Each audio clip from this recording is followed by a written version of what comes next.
This is video number 1 on the formulas of the topic reflection of light.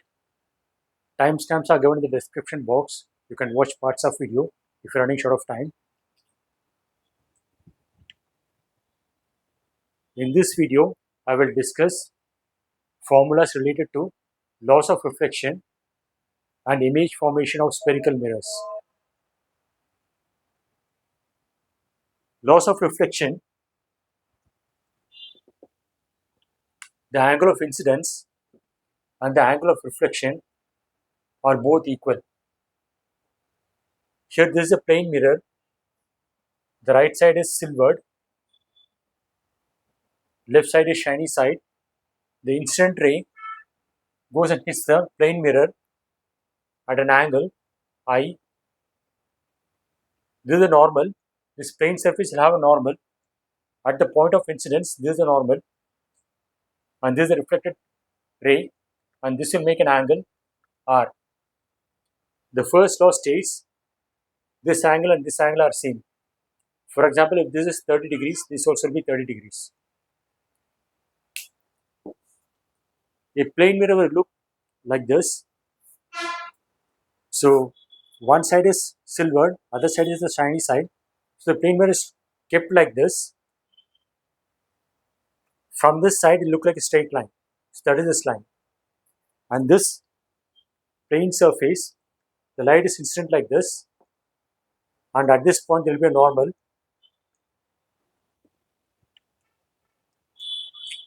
So incident light at this point are normal. Both form a plane, and the reflected ray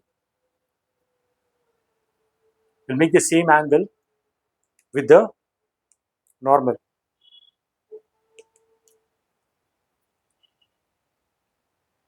So this is incident ray, this is normal, this reflected ray. So this angle and this angle are same. Second law states the incident ray, the normal, and the reflected ray, all the three lines will be in the same plane. Two lines will always be in a plane. See, this one is incident ray, that's normal. The third reflected ray, making the same angle, say 30 degrees, can be anywhere. But the second law says it cannot be anywhere. It should be the same plane as the incident ray and the normal ray. So these two lines are always in a plane. So this reflected ray cannot be anywhere else, but it should be in the same plane. Here in this case, the incident ray, the normal, and the reflected ray are in the plane of this board. These are the two laws of reflection.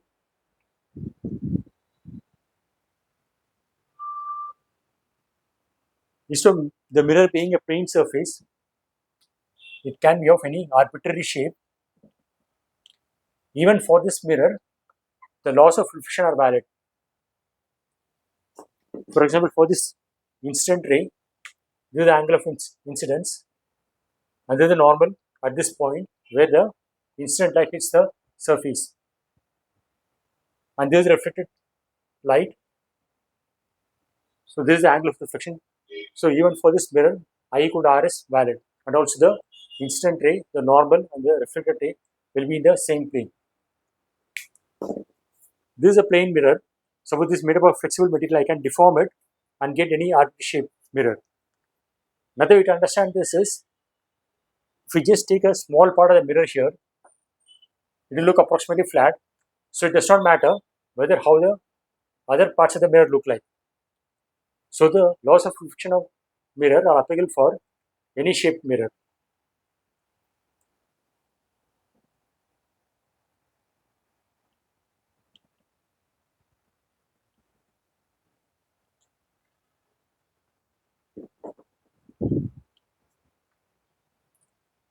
Spherical mirror,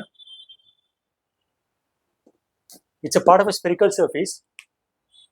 Consider the spherical surface, say surface of football, and this spherical surface cut it with using a plane into two parts. So this is a minor part, this is a major part, and remove the major part.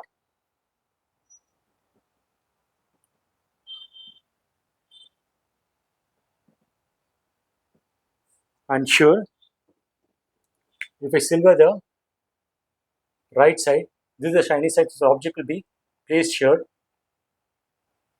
and this is a concave mirror. To get a convex mirror, take a spherical surface and cut it here and throw out this part, the major part.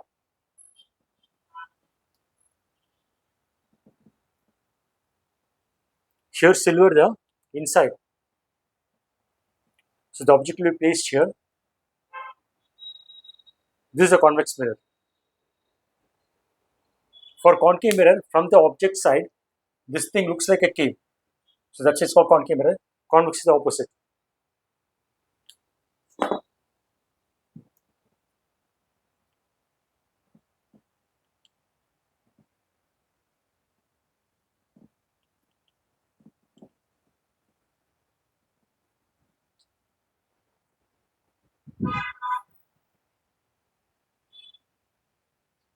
So this spherical mirror will look like a bowl.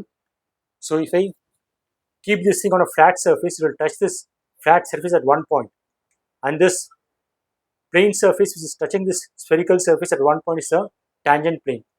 Tangent to a curve is a line which touches the curve at single point. Similarly, tangent plane is a surface which touches the spherical surface at a single point. So the point where it touches this tangent plane, I can draw a normal to the tangent plane at that point. So this mirror will be symmetric about this point.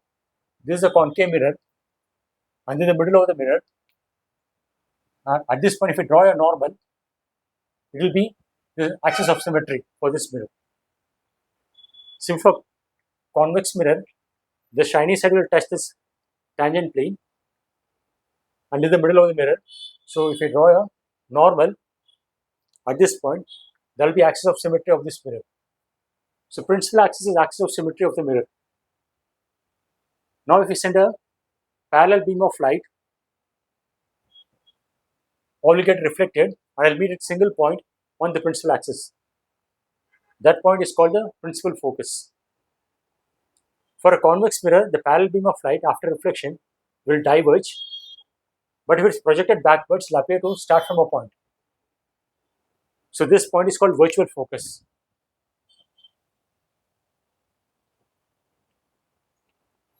For a concave mirror, the focus is real, but for a convex mirror, the parallel beam of light will get diverged and will appear as if it's starting from a point, which is the focus of the mirror.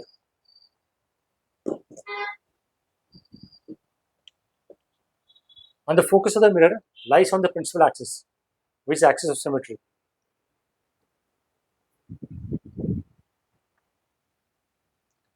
Special rays, the ray parallel to the principal axis after reflection will pass to the focus. So this is concave mirror, middle of the mirror, it's called pole P. So principal axis is normal at the pole. This spherical mirror is a part of a sphere whose center is here. So this center of the curvature of the mirror, and the focus will be in the middle of center and the pole. So a ray of light parallel to the principal axis after reflection will pass to the focus. This is the first rule. For a convex mirror, ray parallel to the principal axis after reflection will go like this, because at this point the normal is the radius joining the center and the point of contact. So about this normal, the reflected ray will go in this direction. So if you project it backwards, it will appear to start from this point, which is the focus. So this is the first special ray. Ray parallel to the principal axis after reflection will pass to the focus for a concave mirror. For a convex mirror, it will appear to start from focus.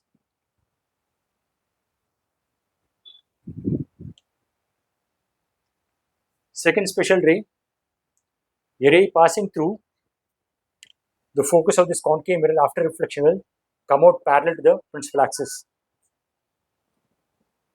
For convex mirror, it will appear as if it's going and hitting the focus. After reflection, will come out parallel to the principal axis. This is reverse of the first special ray. light ray direction can be reversed. So if we send the right ray like this, we'll go and hit this one and come this direction. So this light ray is passing through the focus and coming out parallel to the principal axis. Similarly, we send light ray like this, passing through the focus. After reflection, will come out parallel to the principal axis. This is the one which shown as the second rule.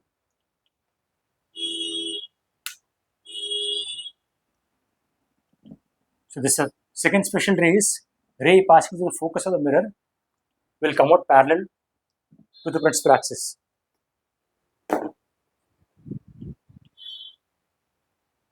Third ray passing the center of the curvature of the mirror will come out in the same path. This because for the spherical surface, this is the radius because this is the center of the sphere. So any point joining the center to the surface of the sphere is the radius, and radius is perpendicular to the tangent plane. In a circle, this is the center. Any radius and the tangent at that point will be perpendicular. Similarly, for the 3D case, this circle will become a sphere and this tangent will become a tangent plane. And this tangent plane will touch this sphere at one point and the radius in the tangent plane will be perpendicular. So this is the radius. So at this point, if I draw a tangent plane, this will be normal. So ray along the normal means the angle of incidence is 0. So that should be equal to r. So the reflected ray will come out in the same path. For a convex mirror, the incident ray will appear to go and hit the center. So that means it's going along the normal. This is the normal direction. So the incident ray is along the normal. So here also I is 0. That means r is also 0. So it will come out in the same path.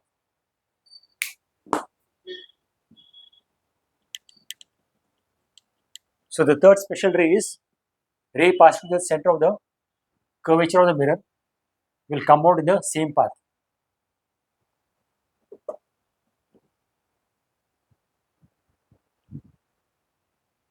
This is a case of plane mirror.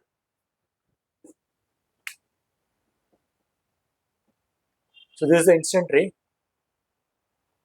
This is the angle of incidence. So it's coming out like this. So this is angle of reflection r. If I reduce this angle of incidence, the angle of reflection also reduced. Suppose if we take this incident ray, make a small angle delta, it will come out like this with the same angle delta. So the limit when they push delta to 0, the incident ray will go like this and come out like this. So ray along the normal will come out in the same path.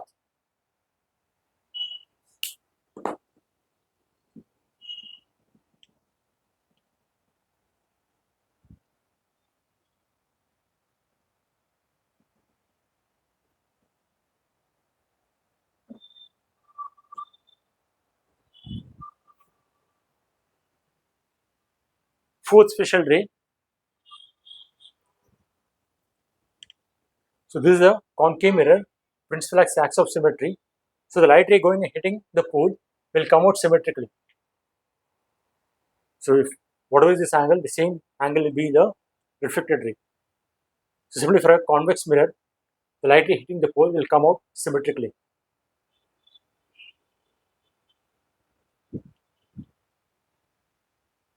So with these special rays, we can figure out where the image of the object in the case of concave mirror will form for different positions of the object. To start with, let the object be far away from this mirror at infinity. So when the object is far away, the light rays coming out from the object will be a parallel beam. So this is a parallel beam of rays. And for a concave mirror, parallel beam of rays parallel to the principal axis after reflection will meet at the focus. So this is the image of this object. It's a point image.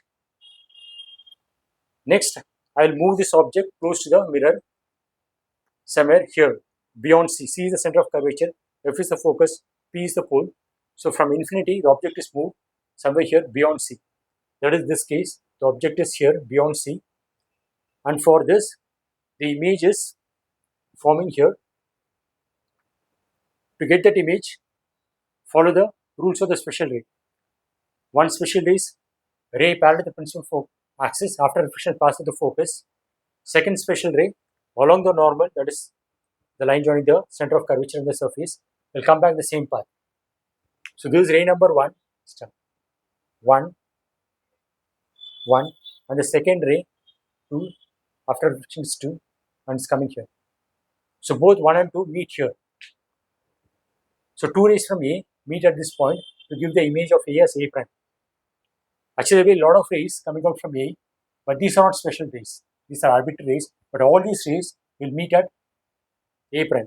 But suppose this A is red spot, the red spot will appear here. Similarly, if we take a middle point, say A1, I can draw 2 special rays and get the image of this in the middle A as A1. And if we take a point B1 close to the principal axis, the image will come here as B1.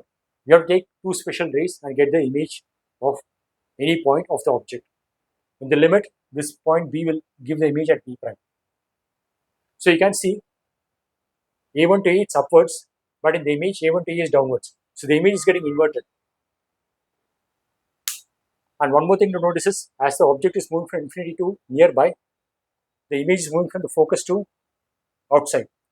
So object moving in, image is moving out, and the image is inverted.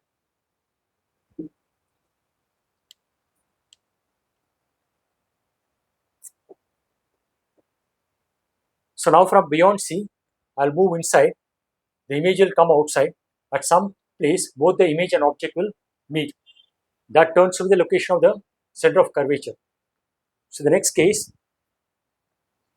the object is placed at the center of curvature, and the image has moved out and is also at the center of curvature. So I can consider 2 special rays. The first one, parallel to the principal axis after reflection, pass through focus. Second one, passing through focus, will come out parallel. So 2 rays. First one is coming out like this. Second ray, this one, it's coming out like this. So 1 and 2 will meet here to give the image of A as A prime here. So we take this middle point A1, the image will form here. And here the object size and image size are same. All these things can be got by following the rules of the special rays. Those rules are like geometry rules, so that's why this is called geometrical optics. Next, the object will be moved somewhere here between C and F. That is this case between C and F, the object is moved. Take 2 special rays, parallel to the principal axis after reflection, pass through focus, so it will come like this. And the second special rays along the normal will come out in the same path. So it's meeting here. So this is ray number 1, 1, 1, 1 is coming and meeting here. And ray number 2, after reflection is here, and it's 2, and it's 2. So both are meeting at this point as A prime.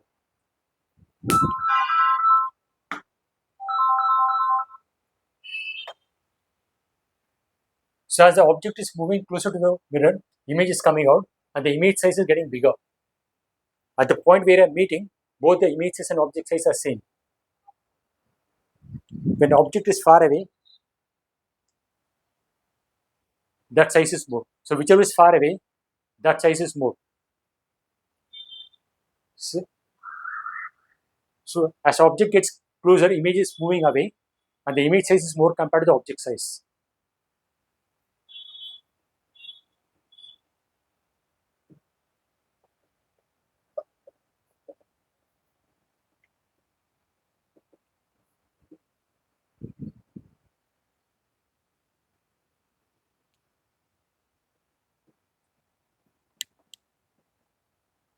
So next, previously the image was here between C and F. Now I am still moving it further at the focal point. So here took 2 special rays parallel to the after reflection, come up with the focus. Along the normal, come on the same path. So these two are parallel now. So this will never meet. So just form a parallel beam of light rays. Next is to move the object still closer to the mirror, somewhere here between F and P. So it'll be like this. So I'm going to take 2 special rays. One is the one along the normal, come on the same path. Second one, the symmetry ray, which is going to hit the pole and come out at the same angle. So ray number 1 along the normal, come out like this, and it's coming out like this. Ray number 2, symmetrical ray, after reflection is coming out like this. It's coming out like this. So if you see the distance between these 2 rays is increasing. So these are divergent rays, they will never meet here. But if you project it backwards, it will appear to start from a point A prime. So all the rays starting from E will all diverge, but if you project it backwards, all will appear to start from a point A prime. So A prime is the virtual image of E. Similarly, if we take a middle point A1, it will appear to diverge from a point here, A1 prime. So here, the image has become virtual, and the image is erect and is enlarged.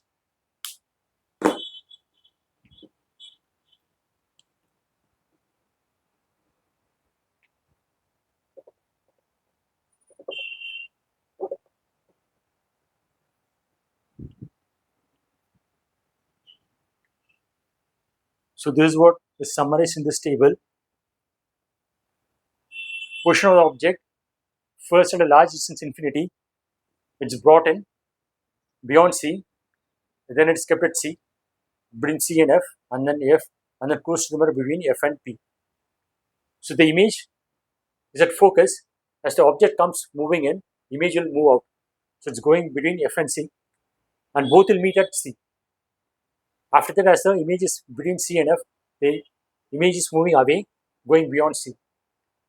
And when the object is at F, the image has gone to infinity.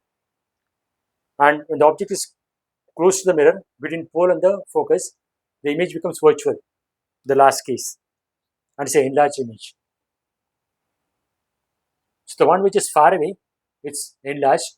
So here, after C, the image is far away, so the image size is large, enlarged. And whenever we have convergent rays, the image is real and inverted. In the last case, it's the virtual divergent rays, so it's a virtual image which is erect. So these are the 6 cases. First case is infinity. Second case is at beyond C. Third case at C. Fourth case between C and F. Fifth case at F. Sixth case between F and P. So for these positions of the object, the images are got.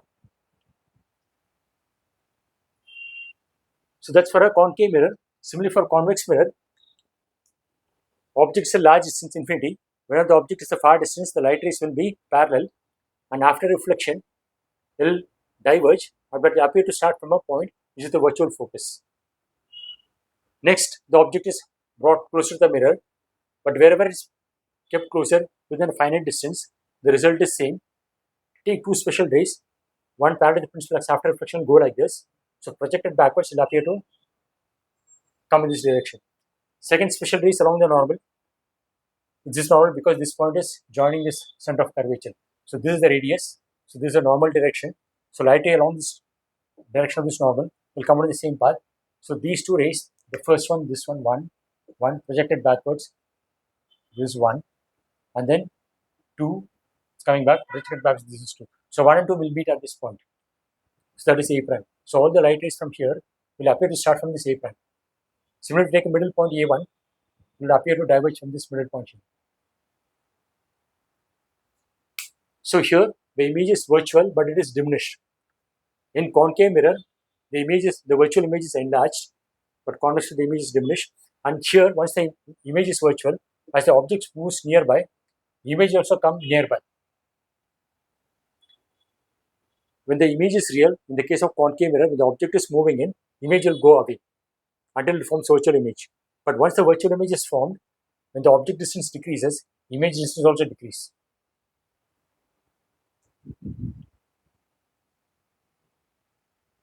So these results are summarized in this table. As far as convex mirror is concerned, there are only 2 cases. One is at infinity, and the second at any finite distance. The result is same. So when the object is at infinity, it will appear to diverge from this focus, which will give a point-size virtual image. And any other finite distance, the image will be in the pole in F. When it is at infinity, the image is formed at focus. When the object is moving nearby, image is also moved nearby. So once it starts moving nearby, it will be only between F and P. So all the images are between this range only for all the ranges of object distance.